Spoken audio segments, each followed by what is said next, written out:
नमस्कार दोस्तों, स्वागत है आपका हमारे YouTube चैनल फ्री एजुकेशन में। दोस्तों पॉलिटी यानी कि इंडियन कॉन्स्टिट्यूशन से रिलेटेड मोस्ट इंपोर्टेंट 500 क्वेश्चन की जो हमारी सीरीज चल रही है, इस क्वेश्चन सीरीज का हम तीसरा पार्ट लेकर आए हैं। इससे पहले हम 2 पार्ट अपलोड कर चुके हैं, तो यदि आपने हमारे पुराने वीडियो नहीं देखे तो इनको भी देख सकते हैं। और दोस्तों आज के इस वीडियो लेक्चर में हमने जितने भी क्वेश्चन सेलेक्ट किए सारे के सारे क्वेश्चन इंपॉर्टेंट हैं। ये क्वेश्चन प्रीवियस कई एग्जाम में पूछे गए हैं और आप किसी भी एग्जाम की तैयारी कर रहे हो ये क्वेश्चन पूछे ही जाएंगे। और इन क्वेश्चन को हम बिल्कुल डिटेल में विथ एक्स्ट्रा फैक्ट के साथ में हल करेंगे ताकि आपको याद करने की या फिर रटने की जरूरत ना पड़े। तो चलिए शुरू कर लेते हैं। नंबर फर्स्ट क्वेश्चन है, निम्न में से कौन सा एक व्यय भारत की संचित निधि पर भारित नहीं है। तो दोस्तों जितने भी क्वेश्चन इस वीडियो लेक्चर में लाया हूं, यदि आपको किसी भी क्वेश्चन का आंसर पता है तो वीडियो को पॉज करके अपना आंसर लगाएं। इसके बाद मैं आंसर बताऊंगा और क्वेश्चन के रिलेशन में जितने भी एक्स्ट्रा फैक्ट बन सकते हैं सभी को समझाऊंगा। तो हमें देखना है कि भारत की संचित निधि पर कौन सा एक व्यय जो है ये भारित नहीं है। तो हम एक एक करके देख लेते हैं। नंबर ए पे लिखा है कि भारत के मुख्य न्यायाधीश यानी कि जो हमारे CJI होते हैं, इनके वेतन और भत्ते तो ये संचित निधि पर भारित होते हैं। ठीक है। नंबर बी पे लिखा है भारत के नियंत्रक एवं महालेखा परीक्षक, इनको हम शॉर्ट में क्या बोलते हैं, तो इनको शॉर्ट में हम बोलते हैं CAG, इसको कैग भी कहा जाता है। तो कैग के वेतन और भत्ते संचित निधि पर भारित होते हैं, ये भी बिल्कुल सही लिखा है। नंबर सी पे लिखा है संघ लोक सेवा आयोग यानी कि UPSC, जो UPSC के चेयरमैन होते हैं, इनके वेतन और भत्ते जो हैं संचित निधि पर भारित होते हैं, ये भी बिल्कुल सही लिखा है। नंबर डी पे लिखा है भारत के प्रधानमंत्री के वेतन और भत्ते, तो जो भारत के प्रधानमंत्री होते हैं, जो हमारे देश के प्राइम मिनिस्टर होते हैं, इनके वेतन और भत्ते भारत की संचित निधि पर भारित नहीं होते और यही हमें बताना था। तो इस क्वेश्चन का डी ऑप्शन सही हो जाएगा। ठीक है। इसके साथ में आपको 3 चीजें और याद रखना है कि जो हमारे CJI हैं, इनके वेतन और भत्ते भारत की संचित निधि पर भारित होते हैं, कैग के भी भारित होते हैं, और जो UPSC के चेयरमैन होते हैं, इनके वेतन और भत्ते ये भी संचित निधि पर भारित होते हैं। नंबर सेकंड क्वेश्चन है, किसी ग्राम पंचायत द्वारा उप प्रधान को पद से हटाने के लिए कम से कम कितने पंचायत सदस्यों का समर्थन आवश्यक है। तो देखिए दोस्तों, किसी ग्राम पंचायत द्वारा उप प्रधान को पद से हटाने के लिए ग्राम पंचायत के कुल सदस्यों का 2/3 समर्थन आवश्यक है। तो इस क्वेश्चन का डी ऑप्शन सही हो जाएगा। लेकिन आपको याद रखना है कि ये जो उप प्रधान है जिसको आप पद से हटाने के लिए समर्थन कर रहे हैं, वो उसका कार्यकाल कम से कम 1 वर्ष पूरा हो चुका हो। ठीक है। 1 वर्ष पूरा हो चुका हो तभी ये अविश्वास का प्रस्ताव उसके खिलाफ लाया जाएगा। ठीक है। और ये जो प्रस्ताव हम लाए हैं उसके खिलाफ ये कहाँ भेजा जाएगा, तो ये जिला पंचायत राज अधिकारी को भेजा जाएगा। ठीक है। और यदि एक बार ये अविश्वास का प्रस्ताव निरस्त हो जाता है तो दोबारा ऐसा प्रस्ताव 1 वर्ष तक, ठीक है, दोबारा ऐसा प्रस्ताव 1 वर्ष तक नहीं लाया जा सकता। ठीक है। ये भी आपको याद रखना है। नंबर थर्ड क्वेश्चन है, भारत के उच्चतम न्यायालय की प्रथम महिला न्यायाधीश कौन थी। तो भारत के उच्चतम न्यायालय यानी कि सुप्रीम कोर्ट, और सुप्रीम कोर्ट की प्रथम महिला न्यायाधीश का नाम है मीरा साहिब फातिमा बीबी। तो इस क्वेश्चन का बी ऑप्शन सही हो जाएगा। लगभग सभी को पता होगा, लेकिन आपको बताना है कि जो फातिमा बीबी हैं ये सुप्रीम कोर्ट की न्यायाधीश कब बनी थी। तो ये सुप्रीम कोर्ट की न्यायाधीश बनी थी 1989 में। ठीक है। ये भी आपको याद रखना है। और जो लीला सेठ हैं, इनसे भी हमें 2-3 चीज़ें याद रखना है। ये तो सभी लोग जानते हैं कि जो लीला सेठ हैं ये उच्च न्यायालय यानी कि ये हाई कोर्ट की प्रथम महिला मुख्य न्यायाधीश हैं। ठीक है। सभी लोग जानते हैं, लेकिन आपको बताना है कि लीला सेठ जो हैं ये किस हाई कोर्ट की मुख्य न्यायाधीश बनी थी। तो ये हिमाचल प्रदेश की मुख्य न्यायाधीश बनी थी। ठीक है। ये हमने याद कर लिया। दूसरा, ये जो हिमाचल प्रदेश की मुख्य न्यायाधीश बनी थी ये कब बनी थी, तो ये 1991 में बनी थी। ठीक है। ये 2 फैक्ट जो हैं ये इंपॉर्टेंट है। ठीक है। क्योंकि जो सरल चीज़ें हैं ये तो सभी लोग जानते हैं, लेकिन जब एग्जामिनर आपको फंसाता है तो हम फंस जाते हैं। लेकिन नहीं, आपको फंसना नहीं है, क्योंकि आप देख रहे हैं फ्री एजुकेशन यूट्यूब चैनल, और हमारी एक विशेषता है कि हम एक क्वेश्चन से अधिक फैक्ट बताते हैं ताकि आप एग्जाम में क्वेश्चन को अच्छे से अटेंड करके आ सकें। नंबर 4 क्वेश्चन है, सर्वोच्च न्यायालय के न्यायाधीश के पद पर नियुक्ति के लिए पात्र बनने के लिए किसी जज को उच्च न्यायालय के न्यायाधीश के रूप में कितने वर्षों की सेवा आवश्यक होती है। तो देखिए क्वेश्चन अपन से ये कह रहा है कि यदि आपको सुप्रीम कोर्ट के न्यायाधीश के पद पर नियुक्त होना है तो उसकी नियुक्ति के लिए आप पात्र कब होंगे। ठीक है। आपने जो है हाई कोर्ट के न्यायाधीश के रूप में कितनी वर्षों की सेवा की हो। ठीक है। ये क्वेश्चन पूछा गया है।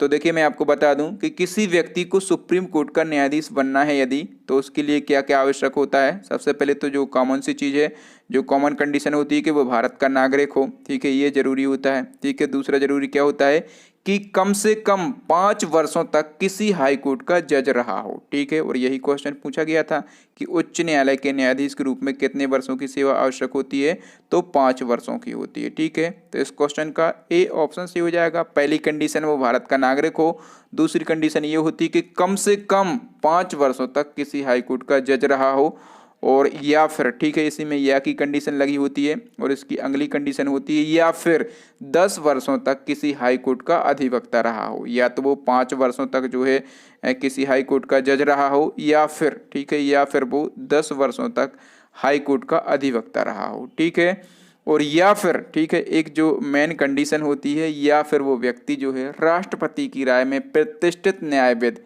यानी कि संविधान का ज्ञाता हो। ठीक है, यदि वो हाई कोर्ट का जज भी नहीं रहा, हाई कोर्ट का अधिवक्ता भी नहीं रहा, यदि राष्ट्रपति की नज़रों में, राष्ट्रपति की राय में वो प्रतिष्ठित न्यायविद यानी कि संविधान का ज्ञाता हो, तब भी वो सुप्रीम कोर्ट का जज बन सकता है। नंबर 5 क्वेश्चन है, भारत में संविधान संशोधन का अधिकार किसे दिया गया है। तो जो अपने देश का संविधान है, यदि उसमें संशोधन करना है तो ये अधिकार दिया गया है संसद को। तो इस क्वेश्चन का ए ऑप्शन सही हो जाएगा। ठीक है, और संविधान में संशोधन करने की प्रक्रिया का उल्लेख किस अनुच्छेद में किया गया है। तो जो भारत का संविधान है, यदि उसमें संशोधन करना है तो इस प्रक्रिया का उल्लेख जो है अनुच्छेद 168 में किया गया है। ठीक है, ये क्वेश्चन भी पूछा जाता है, और क्वेश्चन आपसे ये भी पूछा जाता है कि संविधान में संशोधन करने की प्रक्रिया किस देश के संविधान से ली गई है। तो वो ली गई है साउथ अफ्रीका के संविधान से। ठीक है, ये भी आपको याद रखना है। नेक्स्ट क्वेश्चन है, संघ लोक सेवा आयोग यानी कि यूपीएससी के अध्यक्ष की नियुक्ति कौन करता है। तो देखिए, जो यूपीएससी के चेयरमैन होते हैं, इनकी नियुक्ति राष्ट्रपति के द्वारा की जाती है। तो इस क्वेश्चन का सी ऑप्शन सही हो जाएगा। देखिए, यहाँ से हमें एक अनुच्छेद याद रखना है, अनुच्छेद 315। ठीक है, और इस अनुच्छेद में कहा गया है कि संघ और प्रत्येक राज्य के लिए एक लोक सेवा आयोग होगा। ठीक है, ये कहा गया है अनुच्छेद 315 में। ठीक है, और देखिए, जो संघ लोक सेवा आयोग होता है, ठीक है, जो संघ लोक सेवा आयोग होता है यानी कि यूपीएससी होता है, इसके अध्यक्ष की नियुक्ति तो करता है राष्ट्रपति। इसी प्रकार से जो है राज्यों के लिए जो लोक सेवा आयोग होते हैं, इनके अध्यक्ष और सदस्यों की नियुक्ति कौन करता है। तो जो राज्यों के लिए लोक सेवा आयोग होते हैं, इनके अध्यक्षों और सदस्यों की नियुक्ति कौन करता है, राज्यपाल करता है। ठीक है, ये भी आपको याद रखना है। नंबर 7 क्वेश्चन है, निम्न में से कौन राज्यपाल द्वारा पदच्युत नहीं किया जा सकता। तो देखिए दोस्तों, इंपॉर्टेंट क्वेश्चन है और यहाँ पर बच्चे कंफ्यूज होते हैं। तो हम एक एक करके देख लेते हैं कि राज्यपाल जो है किन किन को पद से हटा सकता है। वित्त आयोग के जो सदस्य होते हैं, इनको राज्यपाल हटा सकता है। जो एडवोकेट जनरल होते हैं, इनको भी राज्यपाल हटा सकता है। जो यूनिवर्सिटी के कुलपति होते हैं, इनको भी राज्यपाल हटा सकता है। लेकिन जो राज्य लोक सेवा आयोग के सदस्य होते हैं, इनको राज्यपाल जो है पद से पदच्युत नहीं कर सकता। तो इस क्वेश्चन का डी ऑप्शन सही हो जाएगा। ठीक है, देखिए मैं आपको बता दूं कि जो राज्य लोक सेवा आयोग होता है, ठीक है, जो राज्य लोक सेवा आयोग होता है, इनके अध्यक्षों की नियुक्ति कौन करता है। तो इनके अध्यक्षों की नियुक्ति करता है राज्यपाल। ठीक है, कौन करता है, इनके अध्यक्षों की नियुक्ति करता है राज्यपाल। लेकिन इनके अध्यक्षों और सदस्यों को, ठीक है, जो राज्य लोक सेवा आयोग के अध्यक्ष होते हैं और जो सदस्य होते हैं, ठीक है, इनको राज्यपाल पद से नहीं हटा सकता। भले राज्यपाल नियुक्ति करता है, लेकिन राज्यपाल इनको पद से नहीं हटा सकता। इनको पद से कौन हटा सकता है। तो अनुच्छेद 317 के अनुसार, ठीक है, अनुच्छेद 317 के अनुसार इन्हें केवल राष्ट्रपति पद से हटा सकता है। ठीक है, याद रखना है, ये क्वेश्चन पूछा जाता है और यहाँ पर बच्चे कंफ्यूज होते हैं, तो आप कंफ्यूज नहीं होइएगा। चलिए नेक्स्ट क्वेश्चन देख लेते हैं। नंबर 8 क्वेश्चन है, वित्त आयोग का गठन कौन करता है। तो जो हमारा वित्त आयोग होता है, जो हमारा फाइनेंस कमीशन होता है, इसका गठन करता है राष्ट्रपति। ठीक है, कौन करता है, राष्ट्रपति करता है। और कितने वर्षों के लिए करता है, तो 5 वर्षों के लिए करता है। ठीक है, और जो वित्त आयोग है, इसके गठन का प्रावधान किस अनुच्छेद में किया गया है। तो अनुच्छेद 280 में वित्त आयोग के गठन का प्रावधान किया गया है। आपसे क्वेश्चन ये पूछा जाता है कि प्रथम वित्त आयोग का गठन कब किया गया था। तो प्रथम वित्त आयोग का गठन किया गया था 22 नवंबर। कब किया गया था, 22 नवंबर 1951 को प्रथम वित्त आयोग का गठन किया गया था। और जो वित्त आयोग है इसका हेडक्वार्टर कहाँ पर होता है, दिल्ली में होता है। नेक्स्ट क्वेश्चन देख लेते हैं। नंबर 9 क्वेश्चन है, प्रथम वित्त आयोग का गठन कब किया गया था? तो मैंने ऊपर ही इसका आंसर बताया है। तो जो प्रथम वित्त आयोग है इसका गठन 22 नवंबर 1951 को, कब? 22 नवंबर 1951 को किया गया था। अच्छा, यहाँ से आपको एक फैक्ट याद रख लेना है कि जो प्रथम वित्त आयोग के अध्यक्ष हैं वो कौन थे? तो प्रथम वित्त आयोग के अध्यक्ष बनाए गए थे केसी नियोगी को। कौन, किसे बनाया गया था? तो प्रथम वित्त आयोग का अध्यक्ष बनाया गया था केसी नियोगी को। ठीक है, ये फैक्ट आपको याद रख लेना है। नंबर 10 क्वेश्चन है, किसी नए राज्य के गठन के लिए भारतीय संविधान की किस अनुसूची में संशोधन करने की आवश्यकता होती है? तो देखिए दोस्तों, सभी लोग जानते हैं कि भारतीय संविधान में कुल कितनी अनुसूचियां हैं? तो 12 अनुसूचियां हैं। ठीक है, और जो हमारी पहली अनुसूची है, इसमें भारतीय संघ के, जो प्रथम अनुसूची है इसमें भारतीय संघ के राज्यों एवं केंद्र शासित प्रदेशों का वर्णन किया गया है। और किसी भी नए राज्य के गठन के लिए संविधान की प्रथम अनुसूची में संशोधन करने की आवश्यकता पड़ती है। तो इस क्वेश्चन का ए ऑप्शन सही हो जाएगा। चलिए नेक्स्ट क्वेश्चन देख लेते हैं। Number 11 question most important question है, योजना आयोग के स्थान पर केंद्र सरकार द्वारा कौन सा आयोग गठित किया गया? तो योजना आयोग, सबसे पहले हम जान लेते हैं, जो योजना आयोग है एक गैर संवैधानिक निकाय था। ठीक है, और इसका प्रमुख कार्य क्या था? तो इसका प्रमुख कार्य जो है पंचवर्षीय योजना बनाना था। जो योजना आयोग है, जो प्लानिंग कमीशन है, पूछा जाता है कि इसकी स्थापना कब की गई थी? तो आपको डेट भी याद रखना है, 15 मार्च। ठीक है, 15 मार्च 1950 को योजना आयोग की स्थापना की गई थी। ठीक है, जो योजना आयोग है इसके प्रथम अध्यक्ष कौन बनाए गए थे? तो जो तत्कालीन प्रधानमंत्री होते हैं वो योजना आयोग के अध्यक्ष होते हैं। तो जब योजना आयोग का गठन किया गया था 1950 में, उस समय प्रधानमंत्री कौन था? JL नेहरू। ठीक है, तो वही इसके अध्यक्ष बनाए गए थे। अच्छा, अध्यक्ष के बारे में तो सभी लोग जानते हैं, लेकिन इसके प्रथम उपाध्यक्ष कौन बनाए गए थे? तो जो योजना आयोग है इसके प्रथम उपाध्यक्ष बनाए गए थे गुलजारी लाल नंदा। ठीक है, ये मोस्ट इम्पोर्टेंट फैक्ट है, गुलजारी लाल नंदा को योजना आयोग का प्रथम उपाध्यक्ष बनाया गया था। और देखिए दोस्तों, इसके बाद इसको केंद्र सरकार ने इसके स्थान पर नीति आयोग का गठन कर दिया। ठीक है, नीति आयोग का गठन कर दिया, ए ऑप्शन सही हो जाएगा। नीति आयोग का गठन कब किया गया? ये क्वेश्चन भी आपसे पूछा जाएगा। तो नीति आयोग का गठन किया गया था 1 जनवरी 2015 को। कब? 1 जनवरी 2015 को नीति आयोग का गठन किया गया था। ठीक है, और जो तत्कालीन प्रधानमंत्री होते हैं वही जो है नीति आयोग के अध्यक्ष होते हैं। ठीक है, और जो नीति आयोग है इसमें एक नीति वर्ड आता है, इसका फुल फॉर्म पूछा जाता है एग्जाम में। तो इसका फुल फॉर्म क्या होता है? National institution for transforming India. ठीक है, ये इसका फुल फॉर्म होता है। इसको हिंदी में क्या बोलते हैं? तो इसको हिंदी में बोलते हैं राष्ट्रीय भारत परिवर्तन संस्थान। ठीक है, राष्ट्रीय भारत परिवर्तन संस्थान जो है इसको हिंदी में बोलते हैं। हमने इस क्वेश्चन में लगभग 8-10 फैक्टों को समझा है। ये सारे फैक्ट अपने आप में एक क्वेश्चन डेवलप करते हैं, तो सभी फैक्टों को इसी प्रकार से आप याद रखें। अच्छा, एक और फैक्ट रह गया है कि जो नीति आयोग है, ठीक है, जो नीति आयोग है इसको भारत सरकार का थिंक टैंक कहा जाता है। ठीक है, भारत सरकार का थिंक टैंक किसको कहा जाता है? तो नीति आयोग को कहा जाता है। नेक्स्ट क्वेश्चन देख लेते हैं। नंबर 12 क्वेश्चन है, केंद्रीय आर्थिक आसूचना ब्यूरो, इसको शॉर्ट में CEIB कहा जाता है। इसका अध्यक्ष कौन होता है? ठीक है, तो जो CEIB है इसका अध्यक्ष होता है वित्त मंत्री। तो इस क्वेश्चन का बी ऑप्शन सही हो जाएगा। ठीक है, यहाँ पर एक टर्म यूज हुआ है CEIB, तो इसका फुल फॉर्म क्या होता है? इसका फुल फॉर्म होता है सेंट्रल इकोनॉमिक इंटेलिजेंस ब्यूरो। ठीक है, इसका फुल फॉर्म होता है। इसको हिंदी में क्या बोलते हैं? तो इसको हिंदी में बोलते हैं केंद्रीय आर्थिक आसूचना ब्यूरो। इसकी स्थापना कब हुई थी? तो इसकी स्थापना हुई थी 1985 में। और इसका हेडक्वार्टर कहाँ पर है दोस्तों? तो इसका हेडक्वार्टर जो है ये न्यू दिल्ली में स्थित है। ठीक है, और देखिए ये जो ब्यूरो है इसका काम क्या होता है? तो ये जो है आर्थिक अपराधों और आर्थिक युद्धों से संबंधित सूचना एकत्रित करता है। नेक्स्ट क्वेश्चन देख लेते हैं। नंबर 13 क्वेश्चन है, भारत का मूल संविधान कहाँ संरक्षित है? ये क्वेश्चन कई बार रिपीट होता है। तो जो भारत का मूल संविधान है ये संसद भवन में, ठीक है, ये पार्लियामेंट हाउस में संरक्षित है। तो इस क्वेश्चन का सी ऑप्शन सही हो जाएगा। याद रखेंगे, इंपॉर्टेंट क्वेश्चन है आपके एग्जाम की दृष्टि से। नेक्स्ट क्वेश्चन देख लेते हैं इसी क्रम में। नंबर 14 क्वेश्चन है, भारत का मूल संविधान कहाँ से प्रकाशित हुआ था? ये भी इम्पोर्टेंट है। तो जो भारत का मूल संविधान है ये देहरादून से प्रकाशित हुआ था। कहाँ से? देहरादून से प्रकाशित हुआ था। डी ऑप्शन सही हो जाएगा। चलिए नेक्स्ट क्वेश्चन देख लेते हैं। नंबर 15 क्वेश्चन है, मोस्ट इंपोर्टेंट क्वेश्चन है, निम्न में से कौन सी एक राष्ट्रीय पार्टी नहीं है? तो राष्ट्रीय पार्टी के बारे में हमें इस क्वेश्चन से पता चलेगा। तो कौन सी एक राष्ट्रीय पार्टी नहीं है, हम एक एक करके देख लेते हैं। बहुजन समाज पार्टी बसपा, ये राष्ट्रीय पार्टी है। भारतीय कम्युनिस्ट पार्टी सीपीआई, ये भी राष्ट्रीय पार्टी है। जो राष्ट्रवादी कांग्रेस पार्टी है एनसीपी, ये भी राष्ट्रीय पार्टी है। लेकिन जो द्रविड़ मुन्नेड़ पार्टी डीएमपी है, ये जो है ये राष्ट्रीय पार्टी नहीं है। तो इस क्वेश्चन का डी ऑप्शन सही हो जाएगा। देखिए यहाँ से आपको फैक्ट याद रखना है कि वर्तमान में जो राष्ट्रीय पार्टियां हैं उनकी संख्या कितनी है? तो वर्तमान में राष्ट्रीय पार्टियों की संख्या कितनी है? 8 है। ठीक है, 8 है।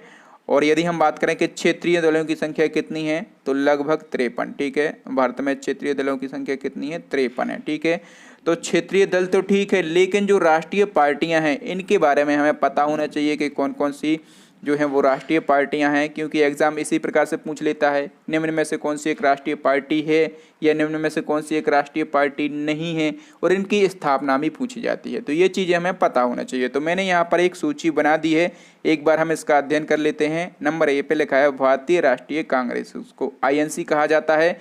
ये राष्ट्रीय पार्टी है। इसकी स्थापना कब हुई थी? 1885 में। ठीक है, स्थापना वर्ष भी हमें याद रखना है। इसके बाद जो है भारतीय कम्युनिस्ट पार्टी, इसको सीपीआई कहा जाता है, इसकी स्थापना हुई थी 1925 में। फिर है मार्क्सवादी कम्युनिस्ट पार्टी, इसको सीपीएम कहा जाता है, 1964 में इसकी स्थापना हुई थी।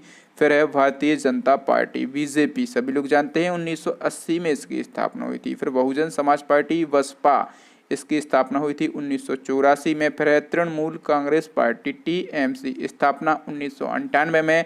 फिर है राष्ट्रवादी कांग्रेस पार्टी, स्थापना हुई थी इसकी 1999 में। फिर है नेशनल पीपल्स पार्टी, ठीक है, इसकी स्थापना कब हुई थी? 2013 में इसकी स्थापना हुई थी। तो ये जो हैं ये 8 राष्ट्रीय पार्टियां हैं।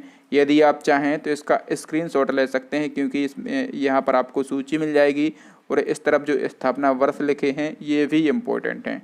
तो चलिए इसी क्रम में हमने एक और क्वेश्चन को ऐड किया है। नंबर 16 क्वेश्चन है, कह रहा है कि किस राष्ट्रीय पार्टी का चुनाव चिन्ह जो है बाली और हंसिया है। ठीक है, आपको बताना है कि बाली और हंसिया जो है किस राष्ट्रीय पार्टी का चुनाव चिन्ह है। तो देखिए, जो भारतीय कम्युनिस्ट पार्टी है, जो भारतीय कम्युनिस्ट पार्टी है, इसको सीपीआई कहा जाता है। इसका चुनाव चिन्ह क्या है? बाली और हंसिया। ठीक है, यहाँ पर आप देख पा रहे होंगे। लेकिन यहाँ पर 4 और पार्टियों के नाम लिखे हैं, इनका भी चुनाव चिन्ह आपको पता होना चाहिए। सबसे पहले बहुजन समाज पार्टी बसपा, इसका चुनाव चिन्ह क्या होता है? तो इसका चुनाव चिन्ह होता है हाथी। ठीक है, फिर यहाँ नंबर सी पे लिखा है राष्ट्रवादी कांग्रेस पार्टी एनसीपी, जो राष्ट्रवादी कांग्रेस पार्टी है, इसका चुनाव चिन्ह क्या होता है दोस्तों? तो इसका चुनाव चिन्ह है घड़ी। ठीक है, घड़ी जो है इसका चुनाव चिन्ह है। नंबर डी पे लिखा है भारतीय राष्ट्रीय कांग्रेस, तो सभी लोग जानते हैं हाथ का पंजा। ठीक है, हाथ का पंजा जो है ये भारतीय राष्ट्रीय कांग्रेस का चुनाव चिन्ह है। नेक्स्ट नंबर 7 क्वेश्चन है, भारतीय संविधान का अनुच्छेद 300A निम्न में से किसकी गारंटी देता है? तो देखिए, जो हमारे भारतीय संविधान का अनुच्छेद 300A है ये संपत्ति के अधिकार से संबंधित है, और इसके अनुसार किसी भी व्यक्ति को संपत्ति से वंचित नहीं किया जा सकता। तो इस क्वेश्चन का सी ऑप्शन सही हो जाएगा। देखिए, जो हमारा मूल संविधान है इसमें मौलिक, यदि पूछा जाए कि मौलिक अधिकारों की संख्या कितनी थी, तो मूल संविधान में मौलिक अधिकारों की संख्या थी 7। ठीक है, लेकिन एक संविधान संशोधन होता है 44वां संविधान संशोधन, और ये कब होता है दोस्तों? तो ये 1978 में होता है, और इसके द्वारा 7वें मौलिक अधिकार संपत्ति के अधिकार को हटाकर अनुच्छेद 300A के अंतर्गत एक कानूनी अधिकार के रूप में रख दिया जाता है। ठीक है, और ये अब जो हमारा मौलिक अधिकार है संपत्ति का अधिकार, ये क्या है? तो ये कानूनी अधिकार बन गया है। ठीक है, और इसका वर्णन कहाँ पर किया गया है? अनुच्छेद 300A में किया गया है। नेक्स्ट नंबर 18 क्वेश्चन कह रहा है दोस्तों, भारतीय संविधान का अनुच्छेद 324 से 329 तक निम्न में से किस पहलू से संबंधित है? तो अनुच्छेद 324 से अनुच्छेद 329 का संबंध जो है ये चुनाव यानी कि निर्वाचन से है। तो इस क्वेश्चन का ए ऑप्शन सही हो जाएगा। ठीक है, और ये जो अनुच्छेद 324 से 329 है ये कौन सा भाग है भारतीय संविधान का? तो तो ये भाग जो है ये 15 भाग है। ठीक है, नंबर 19 क्वेश्चन है, काफी अच्छा क्वेश्चन है। संविधान के किस अनुच्छेद के प्रावधानों के अंतर्गत भारत सरकार ने भारत रत्न और पद्मश्री को प्रारंभ किया है? तो देखिए अनुच्छेद 18 के अंतर्गत। ठीक है, अनुच्छेद 18 के अंतर्गत भारत सरकार ने भारत रत्न और पद्मश्री सम्मान को प्रारंभ किया है। अनुच्छेद 18 के अनुसार राज्य जो है सेना और विद्या संबंधी सम्मान जो है इसका प्रावधान कर सकता है। ठीक है, नंबर 20 क्वेश्चन है, निम्न में से कौन एक अखिल भारतीय सेवा यानी कि ऑल इंडिया सर्विस नहीं है? मोस्ट इंपॉर्टेंट क्वेश्चन है। तो सबसे पहले तो हम इसका आंसर जान लेते हैं, फिर इसके बारे में हम समझेंगे। देखिए जो इंडियन इकोनॉमिक सर्विस है, ठीक है, जो इंडियन इकोनॉमिक सर्विस है, जो भारतीय आर्थिक सेवा है, ये अखिल भारतीय सेवा यानी कि ऑल इंडिया सर्विस में शामिल नहीं है। तो इस क्वेश्चन का डी ऑप्शन सही हो जाएगा। यहाँ से आपको याद रखना है कि 1947 में, ठीक है, 1947 की यदि हम बात करें तो 1947 में अखिल भारतीय सेवा में कौन कौन शामिल था? तो 1947 में अखिल भारतीय सेवा में IAS यानी कि भारतीय प्रशासनिक सेवा और IPS यानी कि भारतीय पुलिस सेवा, ठीक है, ये दो सेवाएं शामिल थीं। कब थी ये? 1947 में। लेकिन 1966 की हम बात कर लेते हैं। ठीक है, 1966 में इसमें भारतीय वन सेवा यानी कि IFS, ठीक है, यानी कि IFS को इसमें शामिल कर लिया गया। क्वेश्चन आपसे ये पूछा जाता है कि अखिल भारतीय सेवा में इंडियन फॉरेस्ट सर्विस यानी कि भारतीय वन सेवा को कब शामिल किया गया? तो 1966 में शामिल किया गया। ठीक है, और इन तीनों सेवाओं की नियुक्ति किसके द्वारा की जाती है? तो इन तीनों सेवाओं की नियुक्ति जो है UPSC यानी कि संघ लोक सेवा आयोग के द्वारा की जाती है। किसके द्वारा? UPSC के द्वारा इन तीनों सेवाओं की नियुक्ति की जाती है। नेक्स्ट क्वेश्चन देख लेते हैं। नंबर 21 क्वेश्चन है, अखिल भारतीय सेवा यानी कि ऑल इंडिया सर्विस में कितनी श्रेणियां हैं? कितनी सेवा श्रेणियां हैं? तो हम ऊपर पढ़ चुके हैं कितनी श्रेणियां हैं? 3 श्रेणियां हैं। कौन कौन सी हैं? तो एक तो है IAS, दूसरी कौन सी है? दूसरी है IPS और तीसरी कौन सी है? तो तीसरी है IFS। ठीक है, ये 3 सेवा श्रेणियां जो हैं ये अखिल भारतीय सेवा में शामिल हैं। नेक्स्ट क्वेश्चन देख लेते हैं। नंबर 22 क्वेश्चन है, राष्ट्रीय पंचायत राज दिवस किस दिन मनाया जाता है? तो राष्ट्रीय पंचायत राज दिवस जो है ये मनाया जाता है 24 अप्रैल को। कब मनाया जाता है दोस्तों? 24 अप्रैल को मनाया जाता है। सी ऑप्शन सही हो जाएगा। ये दिन जो है 73वें संविधान संशोधन अधिनियम 73वें संविधान संशोधन अधिनियम 1992 के पारित होने का प्रतीक है। ठीक है, ये अधिनियम पारित कब हुआ था? ये 1992 में पारित हुआ था, जो कि लागू कब से हुआ था? लागू हुआ था 24 अप्रैल 1993 से। कब से? 24 अप्रैल 1993 से लागू हुआ था। आपको याद रखना है राष्ट्रीय पंचायत दिवस कब मनाया जाता है? 24 अप्रैल को मनाया जाता है। इसकी शुरुआत कब से हुई थी दोस्तों? ये भी पूछा जाएगा। तो इसकी शुरुआत हुई थी 2010 से। नेक्स्ट क्वेश्चन देख लेते हैं। नंबर 23 क्वेश्चन है, संघ लोक सेवा आयोग का निर्माण किस एक्ट के द्वारा किया गया था? ये भी इम्पोर्टेंट क्वेश्चन है। तो जो संघ लोक सेवा आयोग है, ठीक है, जो UPSC है, इसका निर्माण किस एक्ट के द्वारा किया गया था? तो इसका निर्माण किया गया था भारत सरकार अधिनियम 1919 के द्वारा। तो इस क्वेश्चन का ए ऑप्शन सही हो जाएगा। ठीक है, जो भारत सरकार अधिनियम 1919 था, इसके द्वारा एक कमीशन गठित किया गया था। कमीशन गठित कब किया गया था? 1924 में किया गया था। और ये जो कमीशन गठित किया गया था, इसकी रिपोर्ट के आधार पर, ठीक है, इसकी रिपोर्ट के आधार पर 1926 को, कब? 1926 को भारत में पहली बार लोक सेवा आयोग की स्थापना की गई थी। मैंने आपको बताया है कि एक अधिनियम था भारत सरकार अधिनियम 1919, इसने एक कमीशन का गठन किया था 1924 में और इसने अपनी रिपोर्ट प्रस्तुत की थी। फिर इसके बाद जो है 1926 में भारत में पहली बार लोक सेवा आयोग की स्थापना की गई थी। ठीक है, और इसके प्रथम अध्यक्ष कौन बनाए गए थे? तो दोस्तों इसके प्रथम अध्यक्ष बनाए गए थे रॉस बाकर। कौन बनाए गए थे? रॉस बाकर बनाए गए थे। और देखिए फिर जो है भारत सरकार अधिनियम 1935 में, ठीक है, भारत सरकार अधिनियम 1935 में इसका नाम बदलकर संघ लोक सेवा आयोग कर दिया। ठीक है, जो 1926 में स्थापना हुई थी उस समय इसका नाम क्या था? लोक सेवा आयोग। ठीक है, और इसके अध्यक्ष कौन थे? रॉस वारकर थे। और इसके बाद जो है भारत सरकार अधिनियम 1935 में इसका नाम बदलकर क्या कर दिया गया? संघ लोक सेवा आयोग कर दिया। सारे फैक्ट आपको याद रखना है। स्थापना किस अधिनियम के द्वारा की गई? कमीशन कब गठित किया गया? 1924 में। स्थापना कब की गई? 1926 में। और जब इसकी स्थापना की गई तो इसका नाम क्या था, लोक सेवा आयोग इसका नाम था, और इसके अध्यक्ष बनाए गए थे रॉस वारकर को। और जो इसके बाद जो है 1935 में भारत सरकार अधिनियम आया और इसका नाम बदलकर जो है यूपीएससी यानी कि संघ लोक सेवा आयोग कर दिया गया। ये सारे फैक्ट आपसे पूछे जाएंगे, लेकिन हाँ ये है कि यदि आप एक बार इस चीज़ को समझ लेते हैं और फिर एग्जाम में किसी भी प्रकार से आपसे क्वेश्चन पूछे, आप वो क्वेश्चन गलत करके नहीं आएंगे। नेक्स्ट क्वेश्चन देख लेते हैं, नंबर 24 क्वेश्चन है, संविधान के पृष्ठों को सजाने का कार्य किसने किया। तो संविधान के जो पृष्ठ हैं, जो संविधान के पेज हैं, इनको सजाने का कार्य किया था आचार्य नंदलाल बोस ने। तो इस क्वेश्चन का बी ऑप्शन सही हो जाएगा। ये क्वेश्चन भी पूछा जाता है कि जो संविधान, जो हमारा मूल संविधान है, उसके जो पेज हैं उसमें सजावट का काम किसने किया था, आचार्य नंदलाल बोस ने किया था। नंबर 25 क्वेश्चन है, भारत के संविधान में किस शब्द का उल्लेख नहीं है। ये क्वेश्चन भी इम्पोर्टेंट है। तो देखिए मैं आपको आंसर ही बता दूं फिर समझाऊंगा। तो देखिए भारतीय संविधान में बजट शब्द का उल्लेख नहीं है, तो इस क्वेश्चन का बी ऑप्शन सही हो जाएगा।